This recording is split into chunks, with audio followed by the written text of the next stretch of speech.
Chris Avina with American Outdoor News. We're here with another episode with my good friend Mike Arnold, the author of Bring Back the Lions. And now we're going to discuss his latest novel, Bring Back the Wild. And Mike, I always appreciate your writing. You've been writing for American Outdoor News for a long time, and your books really captivate people's attention with your conservation efforts and everything that you do in Africa. Thank you again for taking the time to come on. Hey, thank you for having me, Chris. I always love our times together, although some of them at meetings, I don't want other people to notice for some reason. So you and Larry Weishuhn are bad for me. We bring out the bad side. No, I don't think so. I think I'm the bad person. So, but thank you for having me on. No, I appreciate it. Now, your latest book, I got to say, it falls right into your niche as a wildlife biologist. What brought on this love for Africa? Well, I read Ruark, Robert Ruark growing up, and I read We Jack all have. O'Connor, and I read all sorts of things, and I was a hunter. My dad taught me to be a hunter, and I dedicated to this latest book to he and my brother Randy, who's 5 years older than I am, and just celebrated a birthday. So he's in our parlance, he's dang near dead. So he's so darn old. But and I give him a hard time all the time. But he and my dad helped raise me in hunting, and I shot my first whitetail when I was 5, and off of Daddy's shoulders with a 243. I love that. I love remembering that. And that got me into also they got me into adventures. We raised quarter horses, broke them to saddle. Loved, we were in the country, obviously, and we were out in the woods all the time. And I just loved adventures out in the woods. And Daddy had a library, a hunting library, and he let us read every one of those books. And I fell in love with the idea of adventure hunting, hunting elk out in the West, hunting mountain lion, hunting mule deer, whatever, hunting whitetail deer.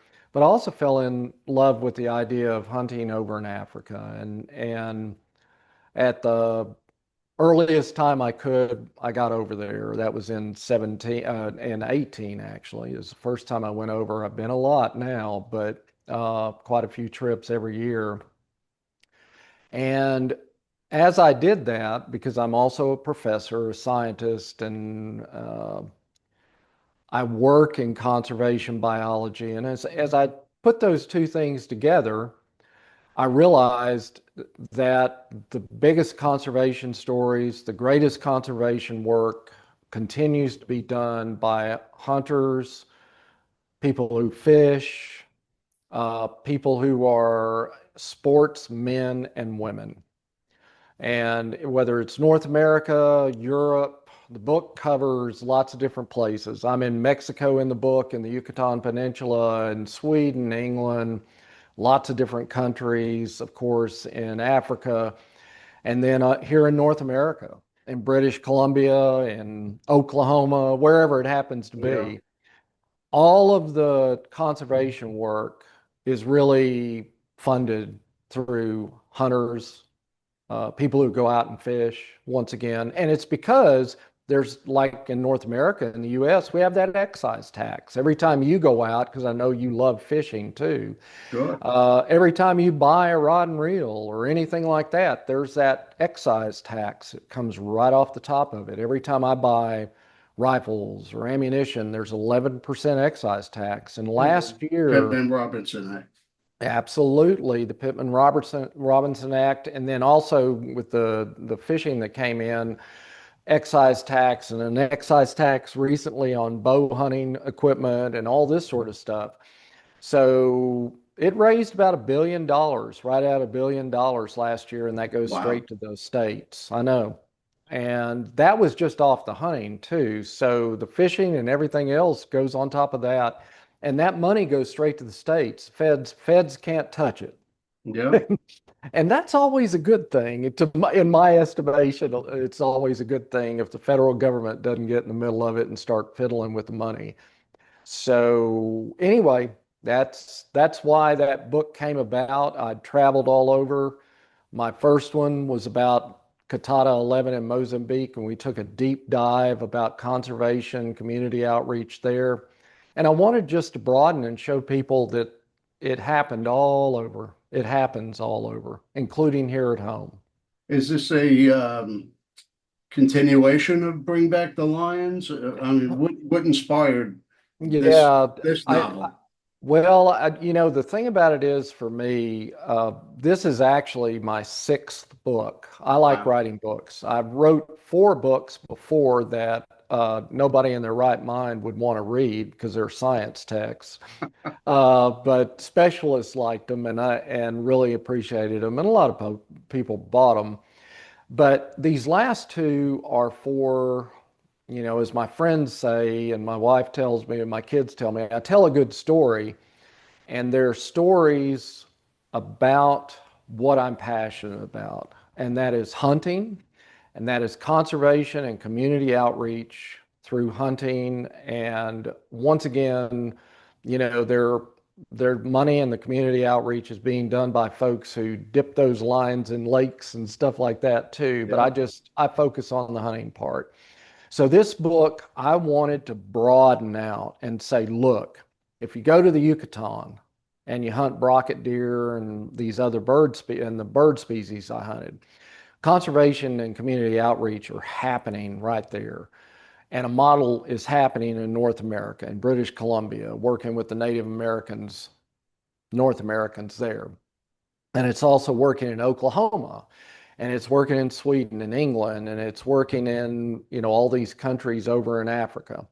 And so I wanted to broaden it. I wanted to show people that the same model is working. So when they explain it to their non-hunting friends, like my wife is non-hunter, she's my videographer and photographer, and she eats meat. So she's not anti whatever. But when we're explaining it to one another as hunters and fishermen and et cetera, we understand what's going on. And then when we explain it to our non-hunting friends, we can explain it and say, this is why we are critical for conservation and community outreach around the world, we Mhm. as hunters. Now, for people like you and I, our generation that grew up before the invention of Google and the internet and cell phones, we sat down and we read. Yep. We found a topic, we bought a book or went to the library, uh, and we would get engrossed in our adventures. What Mhm. outdoor writer really hit home for you? Who was your inspiration? Oh, I mentioned Ruark and Jack O'Connor. Those were my two, and that was fed by what my dad was reading, right, Chris? I mean, Yeah, he was very much into that, but you got to realize, remember that. So I was born in '57, and that's really, really at the crest of Jack O'Connor's writings, right? I mean, he was doing World War II, right? sure. Outdoor life was given to all of the troops. And he was in there, and that's why he became so darn popular. But when I was born, and a little bit after that, obviously I started reading his. So honestly, it was mainly those two who captivated me and I would wait for those magazines to come out. Yep. The hunting magazines, either Outdoor Life or Sports Field and Stream. But I would also wait for the next Jack O'Connor book, whether he was telling me about rifles, shotguns, he was always telling me about hunting. And he was always telling me, because I love shooting, he was always telling me about the shooting sports. So that's who really captivated me. And one thing I'll mention about these two books that these last two books of mine, a little ironic and a little story on me. So when I wrote Bringing Back the Lions, and it came out in 22, my son, who's a millennial, He's 40 this year, and my daughter is 38, and my son-in-law and daughter-in-law are the same ages as my kids. My son came to me and said, Dad, you're going to do an audiobook, right? And Mm. I said, huh? And he said, well, you're going to make an audio version, right? And he said, I go in, he lives in Atlanta. He said, it takes me about an hour and a half, 2 hours to get to work every morning. He said, I'll listen to your book. He said, I listen to books all the time. And I was talking to Francis, and so it's not just millennials. So my wife's a baby boomer, and Francis said, honey, you need an audio too on this. She That's said, true. I Chris, I, I shouldn't tell you all this because I have an audio book and I want people to buy it. I don't listen to audiobooks. But Mark Haldane, who that first book was really about him and about his work there, he said the same thing to me. He said, Darn, dude, I drive all over South Africa. You need to make an audio. So I was like, so there, people are still reading, but they're doing it in a different way than I grew up. I want to be holding the book, but my son wants Yeah. to listen. He It's about comprehends it's stuff about better. convenience today. Well, it's a convenience, and also he hears the story better than he reads the story, apparently. That's what he's told me. He Yeah. comprehends better if he's listening to it. I think that is a product of a generation of, and it don't apply to all, a generation of kids who didn't grow up reading books and I think reading the so. newspaper or current events. They're more visual or audio. Yep, Um, I think so. I think you're right. for me growing up, I grew up going to Sagamore Hill, Teddy Roosevelt's summer White House. Hmm. And going to Sagamore Hill, I got to see all his trophies on the walls and his lion mounts and Yep, whatnot, and his books and Peter Capstick. yep, Those were the two that wrote me in. yep. No, it's true. I read Roosevelt. The interesting thing is, I read his African Hunter and that sort of thing. The books of his, and I still have them here, that are almost old as I am, are his ones from when he was out west on the ranches. Oh, love those books. Yep. Absolutely love those books. Yeah, there's always something. Now, how does being a wildlife biologist shape the message of both Bring Back the Lions and Bring Back the Wild?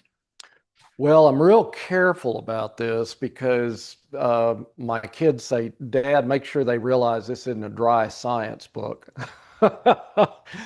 But so you're in New York, and my agent BG Dilworth is from New York City, and so anyway, he came up with this brand which is Scientist Hunter, and it fits because I love nature. I love looking at things, and that's why I've been a professor since 1989, and I've been doing science since 1975. I am old.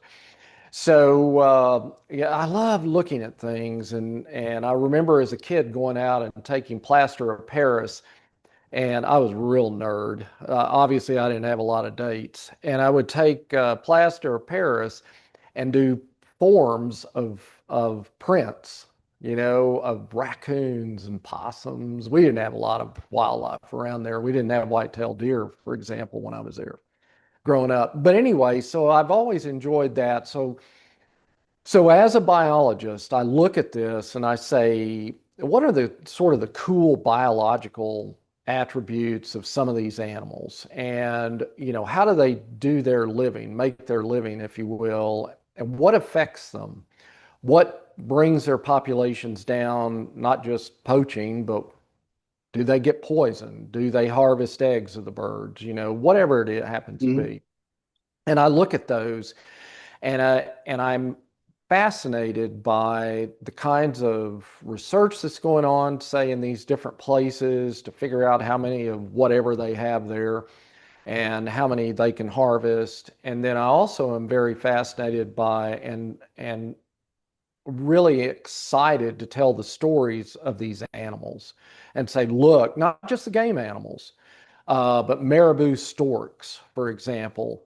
I use them as an example of how the conservation of the game animals in various places keeps these funky scavenger birds. They're called the Undertaker because they look like an old guy that's in a suit that's walking away from you. They really do look like an Undertaker. And so, how do they, why are they still there? Because we're not shooting them. So, we don't care. We don't have a permit for them. So, it's that sort of thing that my biology part, my scientist part, feel like does me a good service in these books and gives me interest too. So, Well, there's science and biology in every aspect of our life, yep. but you're able to make it a learning experience through adventure, and I sure hope so. that makes it it makes it more exciting to read. It's a page turner. Well, I appreciate that, and I appreciate you saying that, and that's the point. Diana Rupp edited this book. She acted as, bless her heart, as we say here in the Southeast. She did Bringing Back the Lions, and she's my long-suffering editor at Sports Afield and Roland Ward magazine too. And so, she did this, and she agreed to edit this one too, and did a wonderful job. But she asked me, Mike, what's your goal? What's your goal? When I gave her the manuscript, so she knew how to approach it. And I said, well, number one, I want to talk about conservation through hunting and community outreach and how we as hunters make a huge impact and a real positive impact in both of those areas. But I said, Diana, and this gets back to what you asked me, Chris, who did I read? I said, you know what? I also want in every one of them, every one of the chapters, I want adventure. I want folks to feel like, I'm not comparing myself to Jack O'Connor or Ruark. Not on my best day am I comparing myself to them as a writer. But I want them to get the sense of that kind of a story. Every one of the adventures. I want them to feel like they're a part of that adventure. And yes, they're going to learn. Yes, they're going to enjoy looking at nature with me, but I Hmm. want them to have that adventure that I had as a kid. That's really what roped me in, right? And that's what you're saying. Sure. Capstick roped you in. I mean, it captures you. Yeah, he was. You know what? He wasn't the greatest writer, but he was a good adventure writer. He Oh, he was he pulled you excellent. into the story. Absolutely excellent. Now, you share a lot of stories in Bring Back the Wild. Is there a place or a conservation success story that really stands out to you in the book? Yeah, it's hard.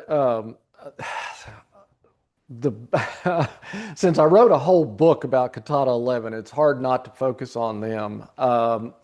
Everyone, and I would say that their work there in Mozambique is the deepest and the broadest example that's in the book. And the reason I say that is because they've been doing this since 1994. Hmm. And not only have they been doing it that long, but they also have benefactors like the Bella Family Foundation and other patrons, Michigan SCI, all sorts of different things that are putting money into that and helping them with that. So I'd say that as an example, if you're going to take one chapter away and just say, I just need one example. The thing about it is, in terms of adventures, it is hard to choose, but I would have to say going into the dry tropics in the Yucatan was one of the coolest things I've ever done. There were all new different things and events and adventures that I'd never had before, even though I'd been in the tropics in Central America and South America a lot with my work. I'd never hunted with a shotgun for a big game animal like these two little deer that are actually now you said I have a lot of stuff behind. Those two little deer are up there. They're the brocket deer. And they were incredibly exciting to hunt. And they are listed by Craig Boddington and others as the most difficult North American trophies. Two little scrawny deer. They're related to our whitetails. They don't have branching antlers. They have little spikes. They have, they're like a spike buck and they're tiny. But you're out in the middle of the tropical jungle, rainforest, the dry tropics, and you have howler monkeys all around you. You have, spider monkeys all around. You have all sorts of stuff going on. And you're in a rickety Machan 25 feet off the ground, and the darn thing shakes with every little breeze. And hunting those was just amazing. Absolutely amazing place to be.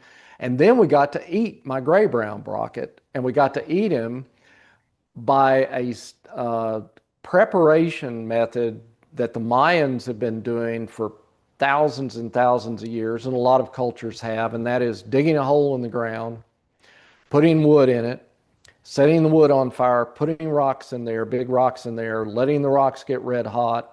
And I know you're a chef, so you like hearing this about this stuff. No, I'm serious. You give me And ideas. you get those rocks hot. You put the meat directly on the rocks. You cover it up with uh, leaves from plants like trees, small bushes and trees that they know are aromatic. They put it on top of the meat. They put palm leaves on top of those, palmetto leaves, and then they put dirt on it. And they cook it. They let it just cook for, I've forgotten, 4 hours or so. And then they reverse the process and they pull that stuff out. Oh my goodness, that meat was good. And then they Yeah, made it into things they call tamalitos, which is Mayan for tamales. But it was the whole adventure. My goodness, seeing all this cultural stuff and eating great food, of course, and eating one of the animals that I got, using the meat harvested. Oh my, it was just great. that's one of the great things that people don't understand, people that don't travel, people that don't hunt. It's not just the adventure of being out in the field, it's Mhm. experiencing a new culture, a new way of life, different traditions. It's a whole learning experience. It is. It is absolutely that. You're exactly right. Now, in a time where um, hunters may be misunderstood, Mhm. what would you want a non-hunter to take away from your book? Very similar to Bringing Back the Lions, honestly. Reading the adventures is part of it. Hopefully that, they will enjoy it. My wife, Frances, did, of course, but hopefully the adventures will capture them. But also seeing, number one, every scrap of protein from every animal. It doesn't matter what it is. Mhm. Recently went on a crocodile hunt, for example, that's not in the book, and they got 650 pounds of meat off of that crocodile because it was a huge crocodile, and not a scrap was wasted. So, and on those brocket deer, which weigh, 25, 30 pounds, not a scrap. And we're talking about intestines, everything else. Okay. People Mhm. are protein starved in these areas, nothing's wasted. And I also wanted them to understand that was part of the community outreach. And that's how you cut down on poaching as you feed folks. You use the wild animals harvested to feed folks. But also, there's schools built and there's clinics built and there's roads built and kids are educated and Mhm. people are taken care of financially because they're hired as guides, like my guide down in Yucatan, Tigre. He's hired and he's a community liaison person as well. Without the hunters there, he has no job. So what would he do? He would poach and he would cut down trees. I mean, Yeah, that's the fact of the matter. He's going to take care of his family. sure. So I want them to come away with, wow, I didn't, they may never hunt, but I would love for them to come away. And I think that they would come away from this book by saying, wow, I didn't know that's what hunting did. And I thought you just cut the heads off and left the body there to rot. I didn't know that that mountain lions, for heaven's sakes, have increased in numbers because of regulated sport hunting. Yeah. That they are a beautiful example of why you need regulated sport hunting, or otherwise they're going to go away again in all these states where they used to be extinct. Now they're back. And you eat the meat? People eat the meat of a cat? I didn't know Sure. that. And your leopard deer hunted, they ate the meat. And it's like, of course they did. Cat Sure. meat's great. And the meat from my mountain lion went into chili. And, so it's one of those things where I'd love for them to come away with a new understanding, a broadened understanding of what hunters really do and contribute. Now, getting back to what you just mentioned about the crocodile hunt, Mhm. here in the US, we go to the store, we buy a steak, we buy a pork chop, we buy some chicken. Uh, in Africa or other parts of the world, they don't have that luxury. Yeah. And people go down to the river to wash, to get their water, and they get eaten by crocodiles. Yeah, the one that I'd mentioned to you, the one that I harvested, weighed about 1,500 pounds. He was 14 feet long. Wow. He was really broad, huge animal. And we found out that or my PH after the fact, after I'd actually harvested this animal, he said, this is the one that took a farmer 2 or 3 weeks back before I had got him. But to give you an idea of protein starved folks, and these are fishermen too, and farmers on a lake. So there's going to be more available protein for them in the form of fish and things than other folks have. But we walked as we were going to a blind to hunt crocodile. We didn't shoot him out of a blind. I actually ended up having to shoot him out of a boat. But as we're walking, there is a Cape buffalo head and just the horns and the muzzle and this sort of thing, and just chopped off like someone had chopped it off the body, which they had. And I asked my PH, what in the world's going on? And he spoke to the person in whatever the heck it was, the local language there. And he chuckled and he turned around. He said a croc had taken that Cape buffalo. Now that tells you how strong these darn animals are, because a Cape buffalo is going to weigh 1,500 pounds, 1,500 pounds. It had killed it. It was laying in the water with the croc in the vicinity, and the farmers came along and stole that Cape buffalo from the crocodile because they needed the meat protein so badly. So I'm thinking, now those are some tough folks. I don't want to pick a fight with those folks if they're going to Sure. steal a Cape buffalo away from a crocodile. So they really are. The meat, any meat is going to be used. And like I say, the crocodile that I harvested, they came in and took every scrap of meat off of him. And they have a lot of meat on them. I never knew it Oh, until yeah. I got back here and looked up the scientific papers on crocodile farming. That's when I found out how much meat there would have been. So you basically could start a whole new shoe store with the skin from the crocodile. Someone asked me about that, and they said, "What's your trophy?" And I said, "Well, actually, you're gonna think it's crazy, but I said I didn't keep any skin. I just want the skull. I'm a biologist, a mammalogist in the back. I love skulls. Okay, I just think they're a cool trophy. Plus, the fact I don't have, you can look behind me, I don't have wall space for a 14-foot crocodile on there. Yeah. And now, talking about the skin, one of my buddies who's in the outdoor industry, actually, she's a marketer, and Shannon said to me, she said, are you going to have bags made for Francis or whatever boots? And I said, well, in actual fact, you can do it, but I said you really wouldn't do it off that kind of an animal. In crocodile farms, I'm going to nerd out on you for a moment. They apparently harvest them at about 3 or 4 feet because the skin's still real pliable. Yeah.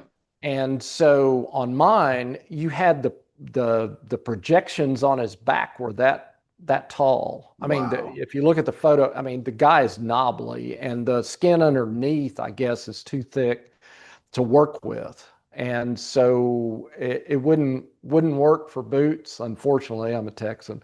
Wouldn't work for boots or whatever. I don't know how the heck they would process it.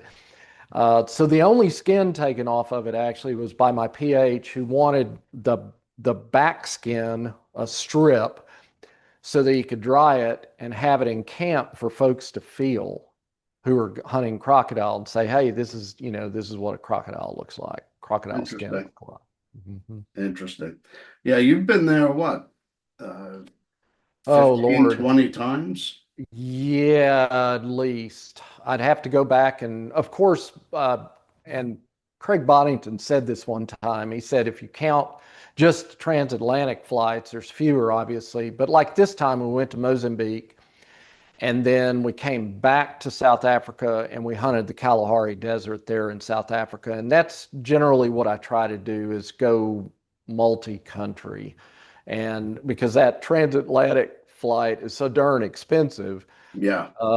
you're going to pay a ton of money, especially post COVID, to fly over there. And it's a long flight, which I don't mind. I ride on it, but it takes you a while to get there. It takes you a while to get back. So go ahead and stay a little bit longer. And so, yeah, it's quite a few trips. Quite a few Yeah. trips. I think my flight was like $2,000 to go to South Africa. Yeah, the one that we just had was a lot more expensive. I don't know why. I don't know if it was time of year or what. I mean, I can believe why it was, which is hunter driven again, because the darn plane was full of us hunters. So it's because it was peak hunting season, Yeah. in their winter there. So I suspect that's what it was. It could also be that the airlines are so screwed up that I'm trying to be nice here, Chris. no, me, I'm not nice. I'll call it as I see it. You're You from New know, York, aren't you? yeah, I'm New yeah. Jersey. Coming from the POMA conference, Professional Outdoor Media Conference in Cleveland, it took me Hmm. 2 days to get home from Cleveland. I had two canceled flights. Oh no, good grief. You could have driven, right? I I could have drove in 10 hours. I could have taken the train, um, but and they didn't want to pay for a hotel. Oh, good grief. Not until they canceled the second flight. The first one they said it was weather. Oh, Hmm. bad weather in New York. Oh, okay. Yep. I pick up the phone. Hey, my flight's delayed because of weather in New York. What are you talking about? It's just cloudy here. Depends on who the pilot is, I guess. Well, when we went to South, I'll tell you, when I tried to go to South Africa last year to do this, at least the South African portion, we were going to be moving a bunch of rhinos, 30 rhinos, I think was what we were planning to move. So Wow. this is 24. I'm by myself and I'm on a Delta flight, and we get about a third ish. We're over the Atlantic Ocean and they lose power. The lights go off, the emergency lights come on. Apparently, they lost power in the cockpit too. And I couldn't believe it. And they said, we've got to turn around. And I'm thinking, the stewardess came, flight attendant came, and she said, the person next to me was going absolutely nuts. It was a lady. Chris, I wasn't very nice. I was so frustrated. They were turning the darn plane around. I knew what that meant because I had a real narrow window. And I knew my trip was over. I'd have to do it again some other time. Anyway, stewardess came back to try to calm this lady, and she left. And the lady looked at me and said, "Do you think we'll make it?" And I said, "Yeah, all the way to the crash site."